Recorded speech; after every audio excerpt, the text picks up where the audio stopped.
Assalamualaikum warahmatullahi wabarakatuh. Perkenalkan, saya Setiawati, Kepala SMP Negeri 4 Surabaya. Terima kasih pada kesempatan ini saya diberi waktu untuk memberikan sambutan pada kegiatan berbagi praktik baik, yaitu dari guru SMP Negeri 4 yang bernama Bu Rizda, guru BK, yang 2 minggu ke belakang kemarin telah mempraktekkan jurus BK 7, jurus BK hebat. Beliaunya mempraktekkan poin yang pertama, yaitu kenali potensi diri, dan poin yang ketiga, yaitu tumbuhkan resiliensi. Nah, mudah-mudahan praktek baik ini yang telah diberikan dan dibagikan kepada teman-teman guru, wali kelas, dan guru BK akan berimbas baik terutama kepada siswa dan tentu saja kepada SMP Negeri 4 Surabaya. Terima kasih. Assalamualaikum warahmatullahi wabarakatuh. Pertama, Ibu Kepala Sekolah, Ibu Waka, Bapak Ibu Wali Kelas, dan Bapak Ibu Guru BK, terima kasih sudah hadir menyempatkan waktu untuk kita bersama-sama menyebarkan praktik baik tentang implementasi 7 jurus BK hebat. Nah, sebelumnya mohon maaf, ini bukan hanya untuk BK saja, tetapi untuk semua Bapak Ibu guru yang ada di sekolah. Jadi awalnya pertama hanya diberi bekal adalah guru BK, tetapi nanti akan ada untuk semua guru begitu. Nah, mungkin Bapak Ibu guru sudah mengetahui, pastinya sudah sudah makanannya kita setiap hari di sekolah, tetapi mungkin hanya berbeda nama saja atau berbeda istilah. Jadi saya mohon maaf di sini tidak menggurui, kita hanya belajar yang saya dapat dari ilmu di kemarin di Malang. Implementasi 7 jurus BK apa saja? Nah, sebelumnya kita bernyanyi dulu gitu. Bisa mungkin berdiri sambil enggak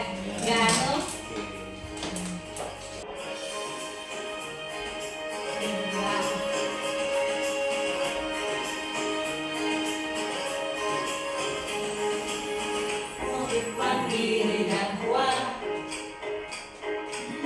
tumbuh di lingkungan sehat, bersama guru yang hebat, penuh cinta dan bersahabat, mendidik dengan tulus, gunakan 7 jurus, bagi potensi, kelola emosi, tumbuhkan resiliensi, jaga konsistensi, jaga koneksi, membangun kolaborasi, dan mengatasi situasi.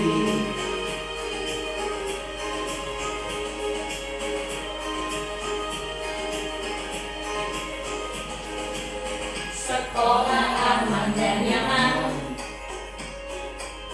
dan juga menggembirakan, tempat bertumbuh harapan, bersama ayo kita wujudkan, mendidik dengan tulus, gunakan 7 jurus,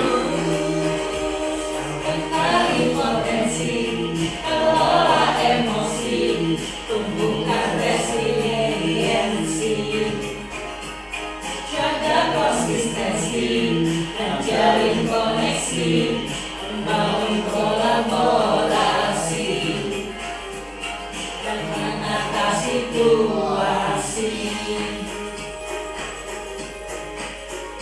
7 jurus BK hebat, bersama murid melangkah tepat, jurus mereka hebat, jurus yang akan ku ingat. Terima kasih Bapak Ibu, monggo silakan duduk kembali.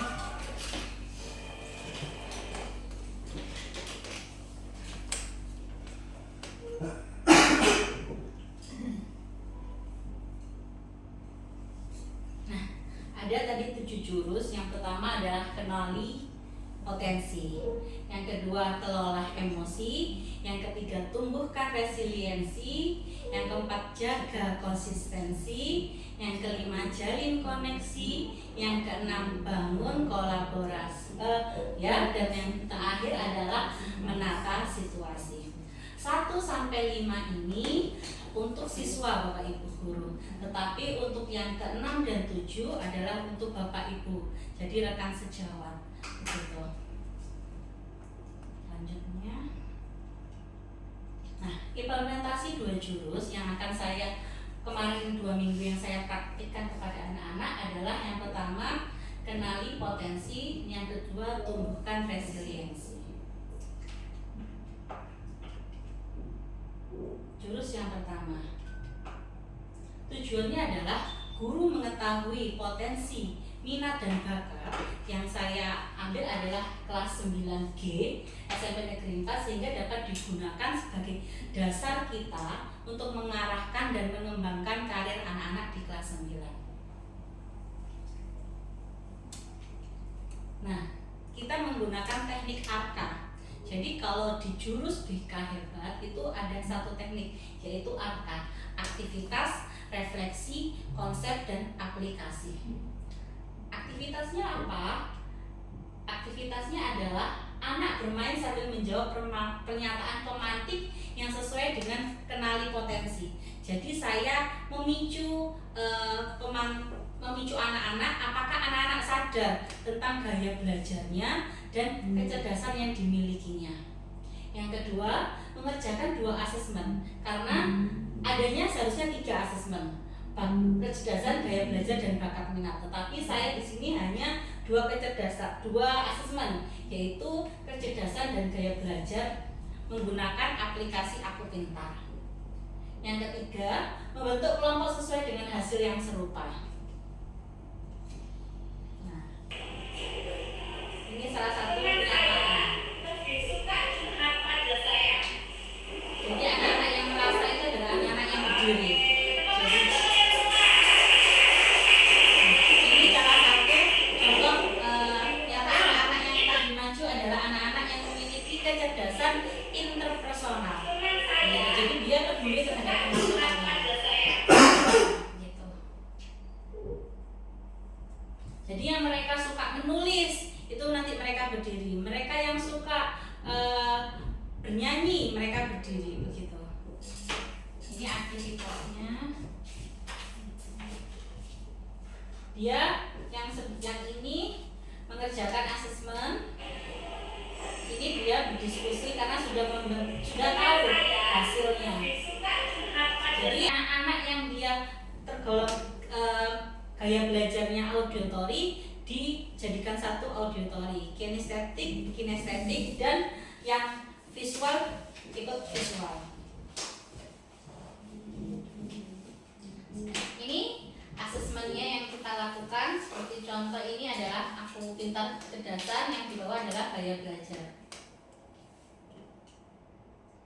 Contohnya, mungkin kita sudah selalu tiap tahun ketika MPLS atau sebelum LPS atau waktu ketika kelas 9 sebelum tes IQ, mungkin Bapak Ibu BK sudah melaksanakan tes kemampuan seperti ini. Ini untuk strategi pembelajaran. Kenapa saya memilih di 9G menggunakan gaya belajar? Karena anak-anak cenderung kelas 9G itu bagus, memang aktif. Tetapi aktifnya itu kok enggak berbeda dengan kelas-kelas yang lain, hanya minoritas yang aktif begitu. Tapi banyak umeknya di kelas 9G. Selanjutnya, nah, latar belakangnya yang saya pilih adalah menggunakan aplikasi ini kemudahan, karena pakai HP. Jadi biar anak-anak itu enjoy mengerjakannya, tidak boring. Yang kedua, kondisi kekiniannya, hasil belajarnya yang terakhir langsung diketahui. Kalau kita menggunakan yang manual itu pasti kita menghitungnya, mengskornya itu membutuhkan waktu yang lama gitu. Nah, sedangkan hasil assessment ini harus diketahui hasilnya langsung agar mereka bisa membuat strategi pembelajarannya. Nah, refleksinya adalah berdiskusi, merefleksikan persamaan kebiasaan belajar, perbedaan sesama gaya belajar, keunggulan dan kekurangan gaya belajar, jenis kecerdasan apa yang paling menonjol pada murid, apakah murid sudah menyadari sebelumnya, dan manfaat mengetahui tipe kecerdasan dalam merencanakan cita-cita atau karir. Hasil ini dipresentasikan oleh anak-anak gitu. Kebanyakan anak-anak tidak tahu, menyadari bakat apa yang ada pada dirinya gitu. Karena bakat itu adalah sejak lahir, tinggal kita asah bagaimana bakat itu bisa menjadikan prestasi bagi anak. Refleksinya, nah ini salah satu hasil refleksinya yaitu ini gaya belajarnya visual, tipe kecerdasannya linguistik. Strategi yang dipakai adalah lebih mengasah dan memahami gambar. Dia lebih suka gambar, lebih paham tentang kalau ada soal-soal bergambar. Tapi kalau dia dijelaskan kepada gurunya metode ceramah, dia tidak paham gitu. Nih yang ini ada anak yang strategi auditory, dia kinestetik. Jadi dia lebih banyak senang lebih praktek begitu. Tapi ketika dia mendengarkan ceramah gurunya, dia harus menggunakan metode mengulang, jadi tutor sebaya begitu. Refleksinya, konsepnya. Jadi di sini kemarin saya menyampaikan materi tentang gaya belajar dan 8 kecerdasan majemuk. Konsepnya saya menerangkan tentang gaya belajar dan kecerdasan majemuk. Nah, ini mengenali 3 gaya, ada visual, auditory, dan kinestetik. Nah, di sini saya sudah memasang strategi pembelajaran. Jadi anak-anak tahu, oh visual itu strateginya bagaimana? Dia menggunakan mind map. Kalau auditory itu menggunakan tanya jawab. Jadi dia lebih suka metode cerdas cermat begitu. Kalau kinestetik dia lebih suka permainan edukatif atau role play, bermain peran. Nah ini apa itu? Nah ini Bapak Ibu ngomong.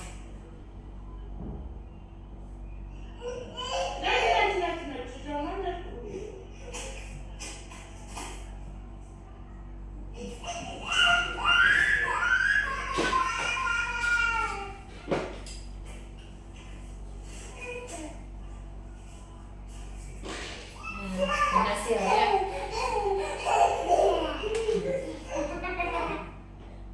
Jadi anak-anak itu ada 2. Dia memakai logika dan memakai emosi dulu. Ya, kalau dia memakai emosi tadi seperti itu langsung menangis. Ya, nah yang satunya hanya memakai logika. Bagaimana caranya mengatasi permasalahan ini? Biasanya anak-anak itu kreatif, langsung bisa memecahkan masalah. Itu biasanya anak-anak yang cerdas. Lanjut, aplikasi. Yang tadi saya sampaikan, aplikasi di sini adalah menerapkan strategi pembelajaran sesuai dengan gaya belajar. Yang kedua, penerapan pengembangan diri sesuai dengan kecerdasan majemuk. Yang ketiga, murid mengaplikasikan gaya belajar di mata pelajaran lainnya. Jadi, anak-anak yang notabene sudah mengetahui gaya belajarnya, biasanya dia mengerjakan itu sesuai dengan bisa diterapkan di mapel lainnya. Misal, dia bahasa Jawa. Dia menggunakan tugasnya, kalau misalnya audio visual itu hanya melalui video atau melalui tulisan, audio melalui tulisan. Kalau visual melalui audio. gambar, video gitu. Kalau kinestetik terserah mereka bisa menilai apa yang mereka senangi. Jadi tugasnya itu berdiferensiasi begitu. Nah, ini hasil asesmen dan interpretasinya.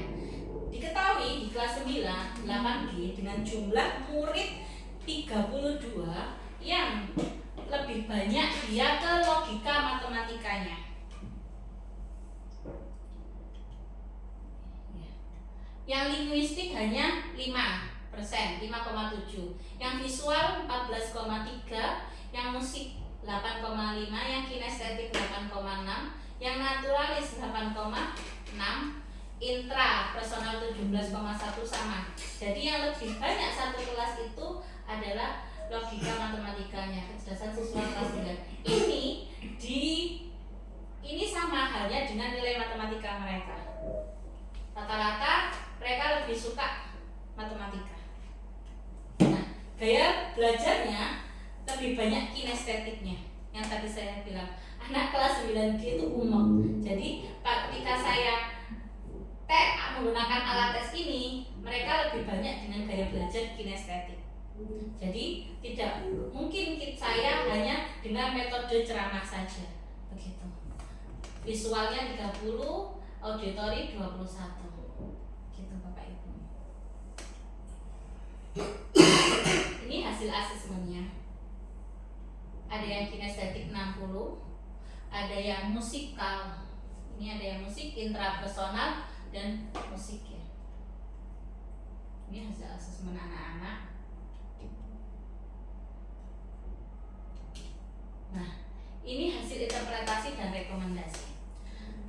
Kenapa bukan lulusan S2 ya, tetapi di sini saya menggunakan interpretasi ini sesuai dengan petunjuk aplikasi Aku Pintar. Dan rata-rata yang ini namanya ya, Ananda memiliki belajar auditori. Ananda cenderung mudah untuk mengingat apa yang didiskusikan, didengar atau dijelaskan secara lisan. Ananda kesulitan mengingat instruksi tertulis yang panjang. Ananda memiliki kecerdasan visual spasial. Pekerjaan yang cocok adalah desain grafis karena ini adalah dia lebih suka menggambar, gitu.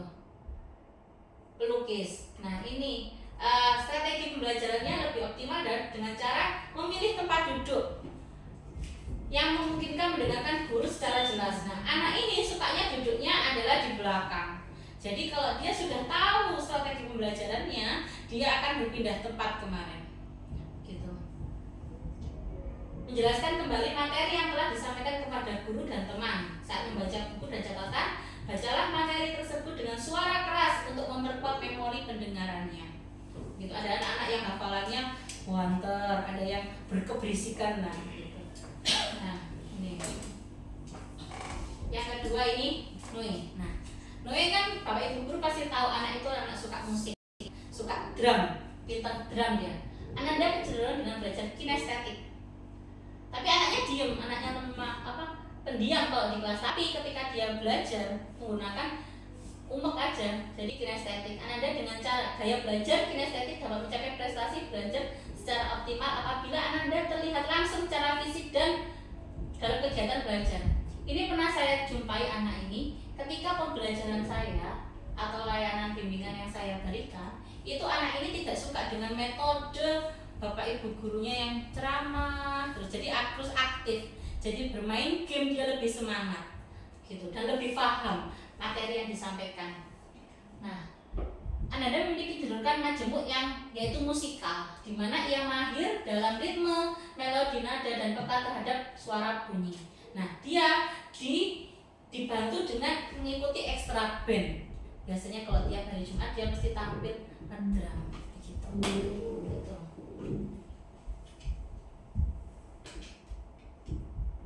Nah, ini kitab awalnya adalah ada di RPL, rencana pelayanan bimbingan konseling secara klasikal. Ada di RPL, ada dimensi profil lulusan, ada pertama Pancasila kritis, pasti hak iman dan jiwa, mandiri dan kreatif. Nah, layanan ini kita rencanakan dengan program tahunan yang tepatnya pada bulan Oktober ini. Jadi setiap layanan kita ada program tahunan. Gitu. Mungkin kalau di Bapak Ibu guru mapel adalah RPPG. Nah, itu. Tantangan yang dihadapi keterbatasan waktu karena anak-anak adalah lama ya ketika menggunakan HP, membutuhkan waktu yang lama. Jadi saya minta waktu guru mapel setelah saya juga. Nah, kendala teknisnya adalah jaringan karena menggunakan HP. Tapi hasilnya cepat. Kalau kita menggunakan manual kan kita leren lekor dhisik gitu ya bahasanya. Nah, solusi yang diterapkan membagi materi menjadi bagian kecil agar anak-anak mudah dipahami. Menyediakan alternatif waktu. Nah, capaian berhasil diraih, siswa mengenali gaya belajar masing-masing. Jadi satu kelas sudah mengenali masing-masing. Meningkatkan motivasi belajar siswa, murid mampu membuat strategi pembelajaran setiap anak. Guru memperoleh data bimbingan yang akurat. Dengan ini mudah-mudahan ketika semester PSAS dan ketika kelulusan nilai anak-anak lebih baik karena mereka sudah mengetahui strategi pembelajarannya. Gitu. Itu untuk yang sekarang implementasi 3 Bapak Ibu. Tumbuhkan resiliensi.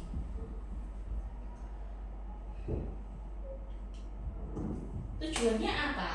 Tujuannya guru membangun daya lenting atau resiliensi murid agar tangguh dalam segala kondisi dan tidak terpengaruh dengan hal-hal buruk di luar lingkungan. Karena saya mengambil ini banyak di depan mata kita anak-anak yang mudah putus asa, anak-anak yang daya lentingnya itu tidak ada. Ketika tidak ada kos kaki saja, mereka tidak mau bersekolah. Karena tidak ada sangu, mereka tidak mau bersekolah. Hal itulah yang membuat saya kepingin mengambil jurus ini untuk praktik baik kepada anak-anak.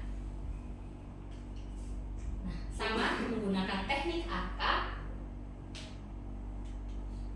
Aktivitasnya. Yang saya ambil di sini adalah tumbuhkan resiliensi melalui bimbingan individu. Nah, bisa dilakukan 2. Bimbingan klasikal dan bimbingan individu. Tetapi di sini saya memilih individu agar lebih masuk dan bisa diterima oleh anak-anak. Jadi aktivitas yang saya lakukan adalah menyapa siswa dan menggali kondisi serta perasaan siswa, menceritakan pengalaman dan perasaan setelah. Nah, permasalahannya anak si A ini dia habis ikut lomba. Ternyata lomba itu gagal, Bapak Ibu. Yang membuat dia tidak bersemangat, tidak mengikuti kegiatan itu, dan nilainya ketika PSTS kemarin, nilai rapot sisipannya itu banyak yang menurun gitu.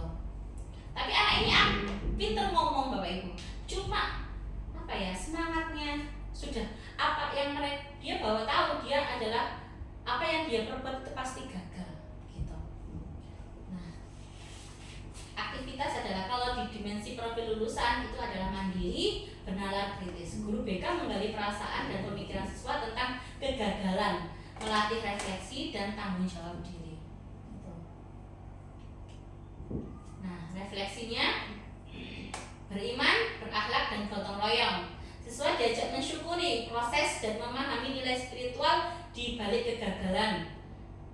Menggunakan teknik burger, Bapak Ibu, apresiasi, koreksi dan apresiasi. Teknik burger ini, Bapak Ibu, burger itu kan ada 3 lapis. Atas, bawah, isi dan bawah. Nah, atas itu kita harus memberikan anak itu merefleksikan pengalamannya dulu. Kenapa sih, Nak? Misalnya, iya Bu, saya gagal. Kamu hebat, Nak. Pasti semua orang masih memiliki kegagalan. Nah, itu diapresiasi. Kita mengapresiasikan, bukan malah menyalahkan anak-anak gitu. Lalu kita koreksi. Baru kita beri apresiasi lagi agar mereka memiliki daya lenting yang bagus gitu. ini ketika ada refleksinya, ini masalah saya. Nah ini harusnya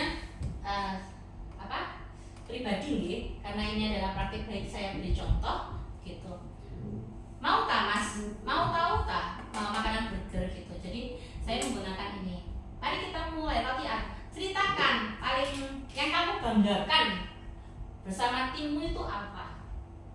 Oh iya bu, saya itu bangga sama tim saya. Tim saya itu solid, tim saya itu mudah diatur, tim saya itu bagus gitu.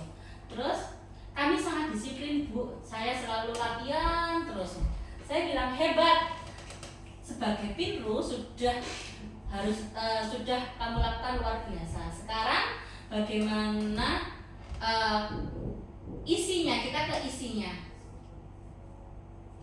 Apa yang kelihatan? Apa yang harus kamu ubah? Kita mengoreksi. Kenapa kok dia gagal? Ternyata dia bilang, iya bu, saya terlalu fokus di dalam satu jenis lomba. Padahal dia misalnya dia fokus ke pioneering, tapi dia lebih condongnya bakatnya di sandi. Karena dia sebagai Pinru itu bingung membantu temannya di pioneering, akhirnya dia melupakan bakatnya dia, kebiasaannya dia adalah di sandi begitu. Lalu dia bilang saya tidak tahu, hanya harusnya sekecil itu harus kita sadari. Kita harus memikirkan semuanya, tidak hanya yang hanya beberapa, tapi harus keseluruhan yang kita pikirkan.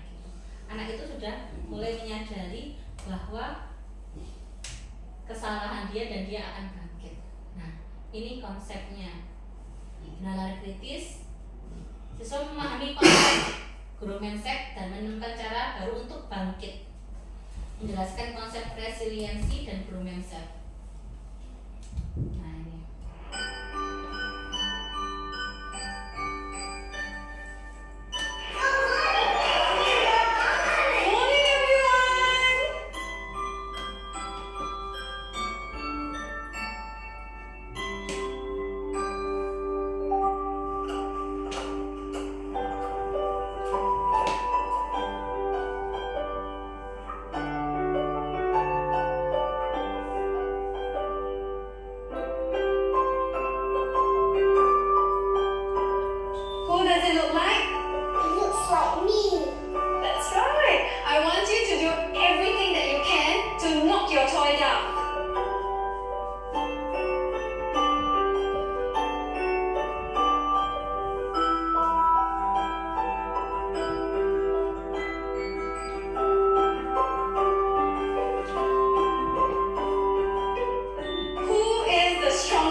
Ketika dia dipukulkan boneka itu, dia langsung bangkit. Nah, harapan kami ketika anak-anak memiliki masalah apapun baik di luar maupun di keluarganya, harus cepat bisa menemukan solusi dan bangkit.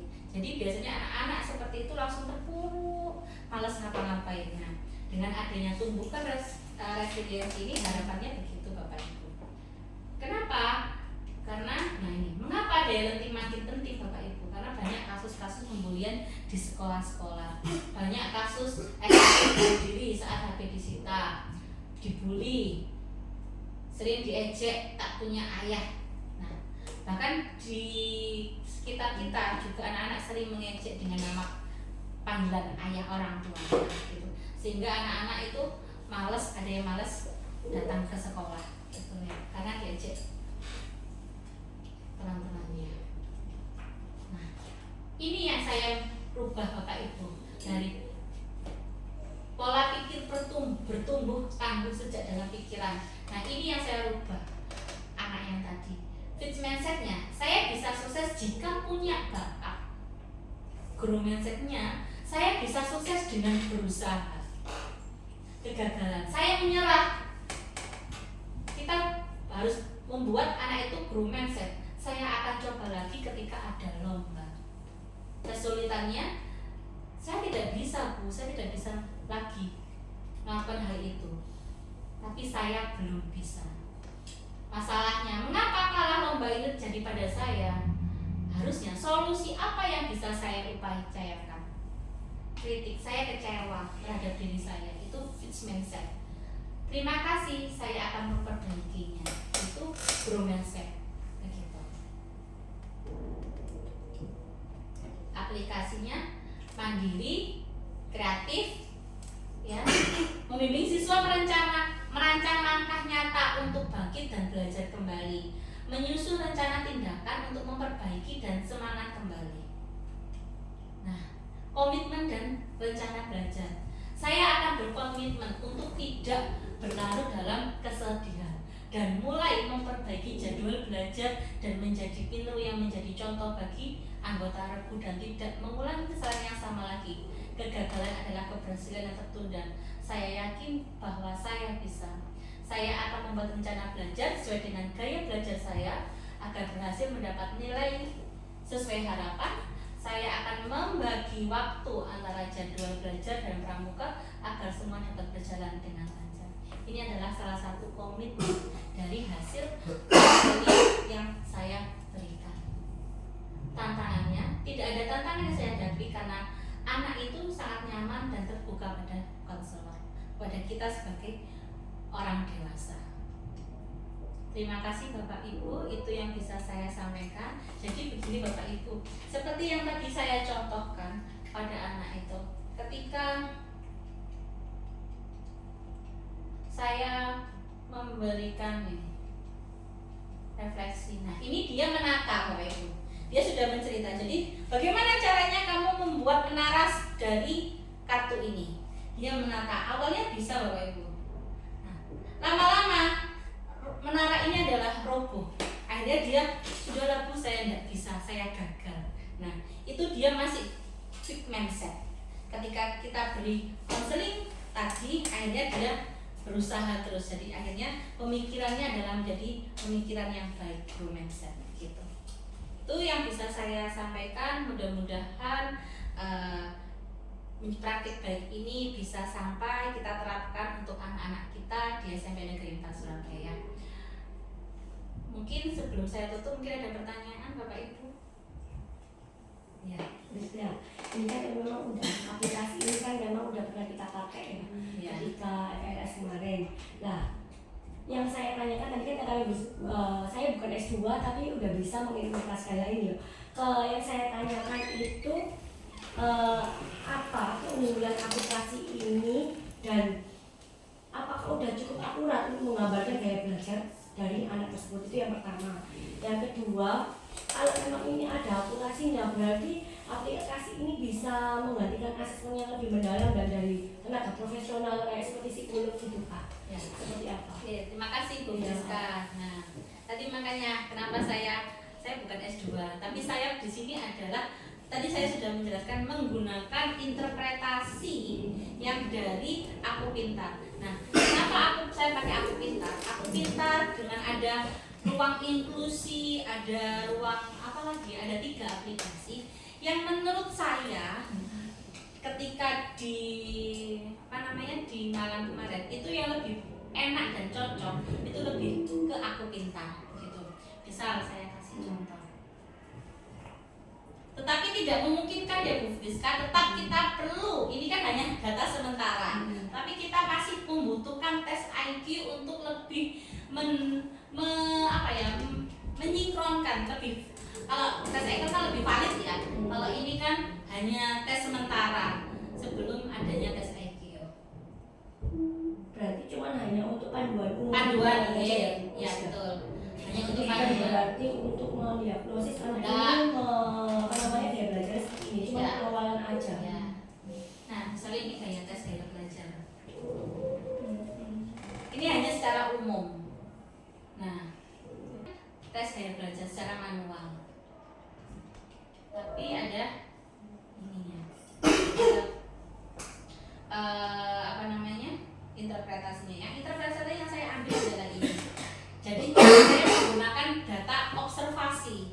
Jadi selama ini saya mengobservasi anak-anak apakah cocok data ini. Tapi memang lebih akuratnya tes psikolog, tes IQ atau bakat minat yang dari biro atau yang bisa dipertanggungjawabkan. Kayak screening awal. Ya, screening awal gitu. Yang ini untuk yang tes gaya belajar, kalau yang ini tes kecerdasan majemuknya. Jadi ada skornya di bawah. Nah ini.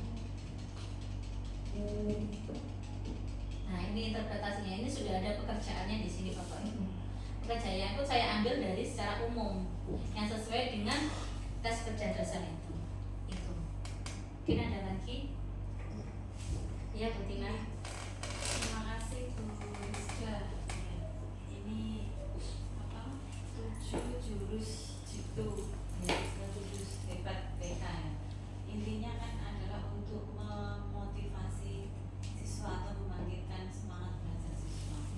Yang mau saya tanyakan, tadi kan ada tes gaya belajar tentang bakat dan minatnya. Dari 7 jurus jitu atau mungkin ada apa ya langkah atau solusi lain ini setelah mengadakan tes gaya belajar ini kan jadi tahu satu kelas itu banyak macamnya anak-anak dengan gaya belajar yang berbeda-beda. Kami sebagai guru ini kadang kesulitan di dalam satu kelas itu, makanya ada namanya pembelajaran berdiferensiasinya. Cara memadukan atau mengatasi dari macam-macam gaya belajar ini, guru itu supaya bisa mengajar diterima siswa ya nyaman, gurunya juga menyampaikan juga langkah apa yang bisa kami terapkan untuk mewujudkan pembelajaran yang nyaman dan aman, Menggembirakan. menyenangkan dan hasilnya Memuaskan. Ya, terima kasih Bu Tina. Langkah yang strategi apa yang bisa kita lakukan? Jadi anak-anak itu kan di kelas itu kan pasti guru BK sudah menerapkan gaya belajar. Nah, gaya belajar itu akan diberikan kepada wali kelas. Jadi wali kelas sudah memetakan, oh si A sampai si Z ini gaya belajarnya sekian. Berarti mayoritas anak-anak saya adalah gaya belajar misalnya kinestetik seperti kelas 9G. Berarti Bapak Ibu guru yang mengajar di kelas 9G itu harus lebih aktif membuat kreasi, tapi yang aktif adalah anak-anak, karena anak kinestetik itu aktif begitu. Jadi lebih kreasi. Kita pelajaran misalnya mungkin Pak Kamil ngajar 9G? Enggak, Bu Mary? Ya, saya seperti saya juga ngajar 9G. Jadi ketika bahasa Jawa kita bikin kuis yang akhirnya anak-anak itu lebih enjoy dan lebih mudah menghafal begitu. Nah, kalau anak itu bisa dipakai dengan anak auditori, ya kan? Anak visual juga pakai gambar. Anak estetik belajar sambil bergerak, dia lebih mudah. Apalagi mereka lebih senang gitu. Kalau misalnya pembelajaran itu tidak boring, anak-anak itu pasti senang. Dan tugasnya itu kita sampaikan kepada anak-anak. Tugasnya mau seperti apa? Saya punya tugas seperti ini, nak. Kamu mau mengerjakan tugas seperti apa? Yang penting kita kembalikan kepada anak-anak. Nah, itu pasti ada tugas yang berdiferensiasi, pembelajaran yang berdiferensiasi. Oh saya kepingin nulis saja Bu, ya silahkan. Saya hanya gambar ya Bu, ya silahkan. Saya kepingin bikin video Bu dari ini, ya silahkan, tidak apa-apa. Jadi kalau misalnya kita kaitkan dengan materi anak-anak, itu pasti anak-anak punya ide daripada kita guru ya, lebih banyak idenya anak-anak gitu, lebih kreatifan anak-anak. Tapi kita selalu, oh ini kalau bisa kita memberikan saran bagaimana pembelajaran itu anak-anak itu lebih suka gitu, tugasnya maksudnya begitu. Dan kita harus berpusat pada anak-anak. Jadi student center. Ada yang saya masih ngamati, maaf. Ada yang duduk terus sambil ngajar juga ada, ngapunten. Terus ada yang aktif begitu anak, ya kan? Yang tua, yang muda juga yang ada yang aktif, bahkan ada yang muda, guru muda juga yang pasif juga ada. Jadi bermacam-macam karakter anak-anak. Yang penting sebagai kita harus tahu bahwa kita tidak bisa menyamakan tugasnya semua sama, begitu. Jadi mereka tidak semangat mengerjakan, gitu. Itu sih Bu Tina. Berarti kita harus melihat dasarnya dulu. Itu sama-sama. Ya. Maaf tentang resiliensi tadi ya. Pada kegiatan resiliensi ini kan menggunakan kegiatan konseling individu yang mana menggunakan teknik konseling realita. Apa memang harus menggunakan teknik konseling realita? Mengapa tidak menggunakan konseling behavior alias untuk menekankan perilaku itu? Sehingga pola pikir itu digunakan berawal dari perilaku manusia itu. Yang kedua, pertanyaannya tadi, pertanyaan kedua, pada konseling tersebut bagaimana upaya untuk menumbuhkan growth mindset tanpa mengabaikan fixed mindset pada siswa? Apa kok menggunakan konseling realita?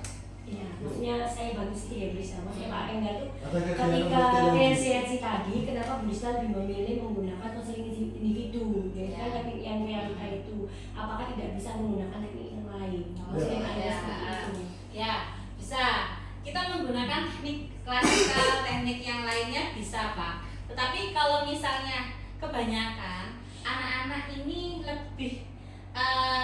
lebih mengena ketika kita melakukan langsung teknik realita tadi. Jadi mereka menyadari bahwa oh iya, saya itu pikirannya saya itu masih begini ya Bu ya, harusnya tidak boleh ya Bu. Saya itu pikirannya selalu negatif terus, harusnya kita positif ya Bu. Nah, jadi lebih mengena ke anak-anak gitu. Kalau kita tadi Yang grow mindset. Itu bukan kami, bukan saya sebagai konselor atau orang dewasa itu mendedus anak ya, itu enggak. Itu dengan kesadaran mereka anak sendiri mengungkapkan dia sendiri dengan sadar. Oh ternyata saya harus begini ya Bu. Oh ternyata pikiran saya tuh begini ya Bu. Jadi itu cepat bangkit Pak. Nah anak-anak seperti itu, anak-anak yang kuat mentalnya begitu. Kan ada anak-anak yang tidak kuat mentalnya, ya Bu, ya wis gitu. Tapi pada kenyataannya anak-anak masih berpikiran fixed mindset. Makanya kita harus sebagai orang dewasa itu harus grow mindset biar anak tidak ada yang namanya pembulian, tidak ada yang namanya malas, tidak ada yang namanya permasalahan, melarikan diri kelas. Jadi kan punya anak-anak yang keluar kelas gitu kan, karena dia pas males nang kelas enak kayaknya sudah pikirannya wis welek nang guru nih, padahal gurunya ya biasa-biasa aja. Nah itu yang harus kita rubah pikirannya anak-anak gitu. Harus bisa membuka pikiran. Harus bisa membuka, membelah. Itu sih. Ada lagi? Iya. Iya. Terima kasih Bu Rizda, bagus sekali yang sudah dipaparkan. Pertanyaan saya begini,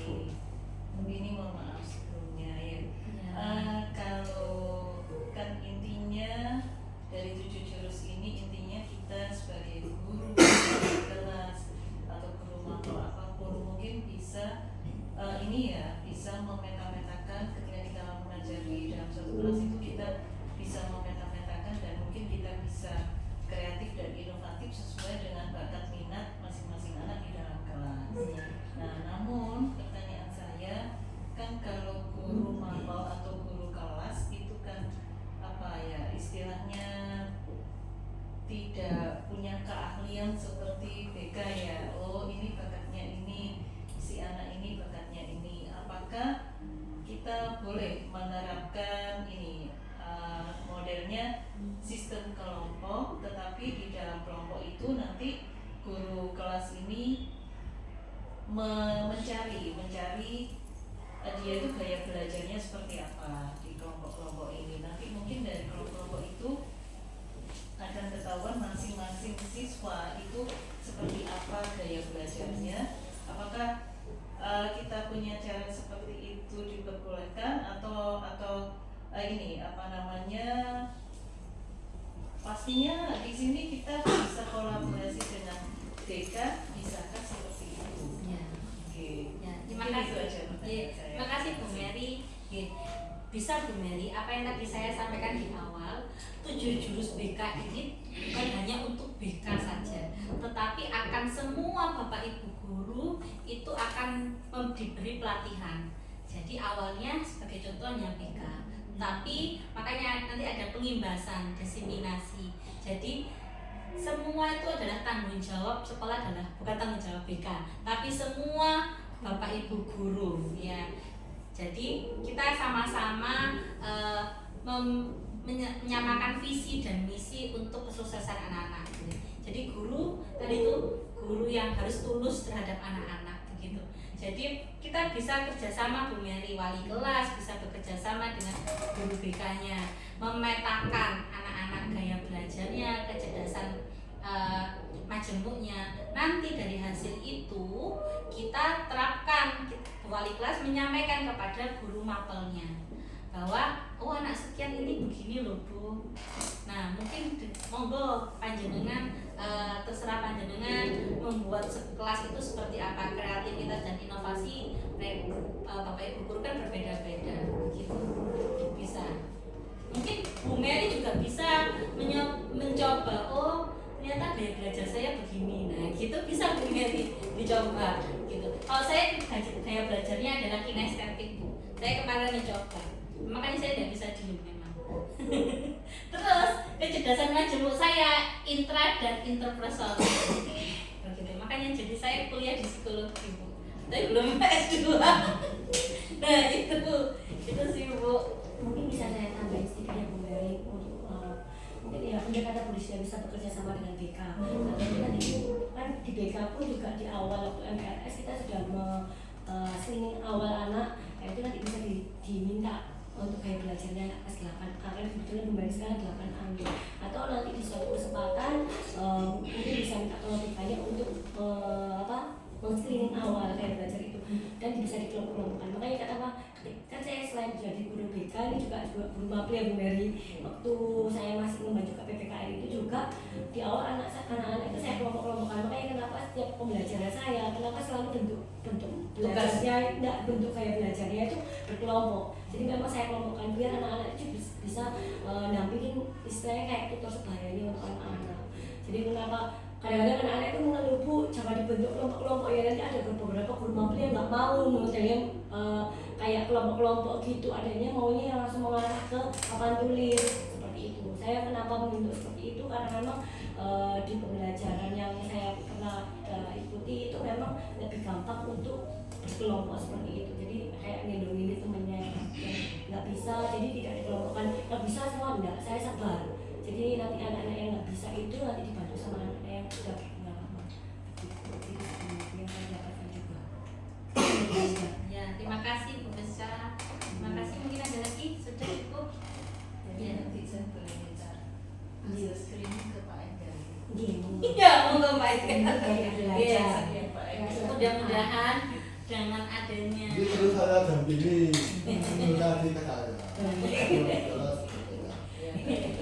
mudah-mudahan dengan ini nanti sekolah lebih baik, anak-anaknya lebih baik, tidak ada yang tidak masuk, karena saya itu sedih Bapak Ibu kalau misalnya ada anak yang tidak masuk karena hanya alasan sepele, karena daya lenting mereka tidak kuat begitu. Kita perlu berkolaborasi antara kepala sekolah, waka, semua Bapak Ibu guru, kita berkolaborasi, bergandeng tangan agar tujuan visi dan misi sekolah itu bisa tercapai. Itu yang bisa saya sampaikan, kurang lebihnya saya mohon maaf. Sekali lagi saya tidak menggurui, kita belajar bersama-sama. Nggih, terima kasih. Assalamualaikum warahmatullahi wabarakatuh. Perkenalkan, nama saya Famil Yasin Afrianda, saya guru seni budaya di SMP Negeri 4. Setelah pemaparan yang diberikan oleh Bu Rizda tadi, saya merasa wah ternyata memang persoalan dari anak-anak itu sangat luas, jadi memang benar-benar harus dipeta-petakan dan tidak bisa disamaratakan dalam satu kelas. Mungkin itu bisa menjadi pembelajaran tambahan untuk saya, untuk pengalaman baru, dan insya Allah nanti bisa saya terapkan di kelas. Terima kasih Bu Rizda. Assalamualaikum warahmatullahi wabarakatuh. Selamat siang dan salam sejahtera untuk kita semua. Setelah saya mendengar pemaparan dari Ibu Rizda Masjana selaku guru BK di SMP Negeri 4 Surabaya ini tentang 7 jurus gaya belajar anak, di sini saya sangat terkesan sekali karena awalnya saya memang belum tahu bahwa si anak atau siswa itu memang harus dipeta-petakan supaya kita tahu gaya belajar anak seperti apa. Nah, terima kasih Bu Rizda, dari pemaparan beliau ini saya akhirnya menjadi lebih paham bahwa untuk membuat anak ini sukses di dalam belajarnya memang harus dipetakan gaya belajar mereka seperti apa, seperti yang disampaikan oleh Bu Rizda melalui 7 jurus belajar si anak. Untuk itu saya mengucapkan terima kasih banyak karena ini adalah tambahan ilmu pengetahuan untuk saya selaku guru dan wali kelas, supaya saya bisa lebih memahami gaya belajar si anak dan anak itu kedepannya akan menjadi sukses dengan menerapkan 7 jurus gaya belajar yang sudah disampaikan oleh Ibu Rizda. Terima kasih banyak Bu Rizda, Tuhan memberkati.